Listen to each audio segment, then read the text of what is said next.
What do you think of civil work in Egypt compared to that of Britain? We've learned in Britain the strength of having other things outside the government to keep the government honest and to strengthen the government's work. And actually the British government depends on civil society often to provide services to the population. And actually in Egypt there is the same tradition of different types of civil society, but I think it needs to be strengthened. I think most Egyptians would accept that as the situation evolves and develops and improves, there should be more space for civil society to play that role, holding the government to account and helping the government to provide services. What's your opinion about Maclub? I think it's fantastic. What I've seen here today is really inspiring, and the questions I received in the Model Parliament were very intellectually incisive and very politically tough. And I was very impressed by how Maclub is empowering young Egyptians here, which is the key to the future for Egypt. Okay, kindly can you give a word to Maclub and any new participant? Well, I would say to everyone involved in Maclub and especially to the MUP participants, first of all, well done for engaging.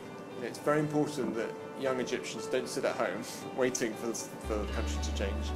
They get involved, they find opportunities, they develop their confidence, they develop their skills, and they let people hear their voice, because I really believe that the Egyptian people, and especially Egyptian young people, are the greatest asset this country has.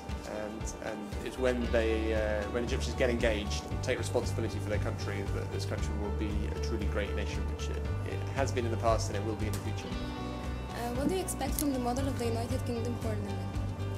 Well, from what I've seen today, I expect it will develop lots of Egyptians with strong voices, able to ask pretty tough questions, confident in taking their part and participating in their country, and that's really important for Egypt and for the rest of us in the world.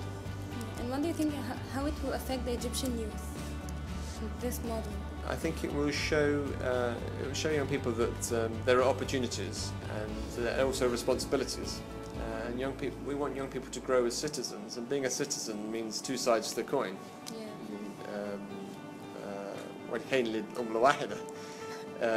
There's responsibilities and there's rights, and it's important that government protects people's rights, but in return it's important that citizens exercise their responsibilities, and participating politically and getting involved in debate, expressing your opinion is one of the responsibilities and the rights of a citizen. What issues do you think it should be discussed here in the model?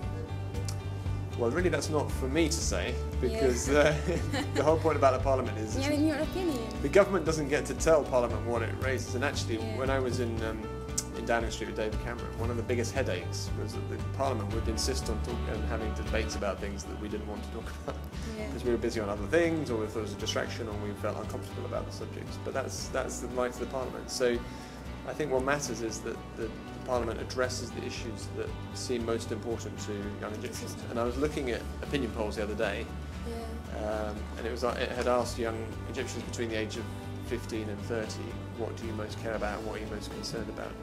And by far the biggest issue was being able to work, get a good job, and make a future for your family that's better than the one that you've had in the past. How do you see the Egyptian youth, or especially the Alexandrian youth? How do you see it? To be honest, the most inspiring thing, I've been in Egypt for almost 8 months now, and people say what's the favourite thing. By far it has been doing things like this today, going to universities, coming to the Model Parliament, and having real engagement with young Egyptian people. And I think they're incredibly talented, they're full of ambition and vision and energy, and especially Alexandrian youth. My first home in Egypt was Alexandria when I was studying at the University of Alexandria, and so I feel at home when I come here, and I'm very proud of Alexandrian youth, and I believe that they are a fantastic source of hope for the future of this country. Thank you so much. Tell us about your meeting with Her Majesty the Queen. Well, the most recent time I went to Buckingham Palace, I didn't actually meet the Queen. I met Prince Charles, and he gave me a medal, and it was a great honour.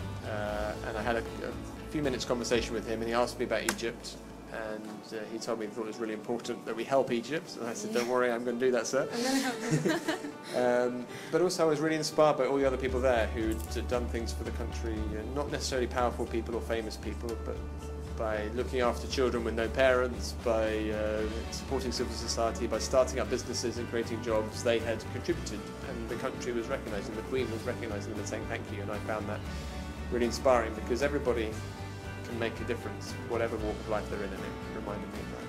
Can you talk in Arabic or you can't? نعم. Tell us a message in Arabic, please. أنا عايز أقول أن شاب مصري هو مصدر الأمل لمستقبل البلد، يعني لازم نركز على تمكين الشباب ونستمع إلى أصوات الشباب عشان يعني نبني المستقبل الأفضل للبلد.